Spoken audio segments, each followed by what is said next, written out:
Amahoro, nizera ko mumeze neza mwese. Jewe nitwa Tretro. Nifuje kubasigurira uko ihiganwa ka Samasong ririko riragenda. Kubifuza kwiyandikisha mubikora muri buno buryo bukurikira. Urakubitira ku rubuga rwa Facebook rwa Kazoza FM.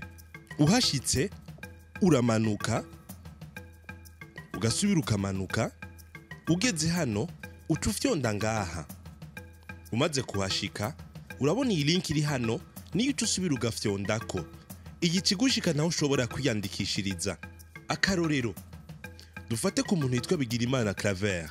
Turatangura tukandika Bigirimana. Musi yaho turandika Claver. Kubera ari umugabo turashira kuri homme. Musi yaho turashira kamatariki n'ukwezi n'umwaka twavukiyeko. Aba mu Kanyosha, arashize ko nimero ya telefone, arashize ko email yiwe. Musi yaho turashira kizina ry'ubusani umuziki waduhaye. Musi yaho turashira ko izina ry'indirimbo. Duhejeje ca dufyonda hano aho tuba tugiye kurondera indirimbo twifuza kurungika mu ihiganwa, kuko twahejeje kuvuga izina ryayo. Uhejeje gutora indirimbo ucugaruka hano handitse message, ukandika uko wamenye ihiganwa.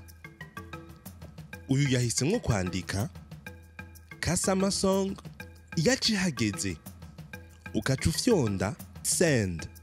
Uhejeje kurungika baca kurungikira ubutumwa k'ibyo uhejeje kurungika bihejeje gushika. Rungika indirimbo yawe mu kwiyandikisha, wigeragereza amahirwe. Kazoza FM, be your own boss.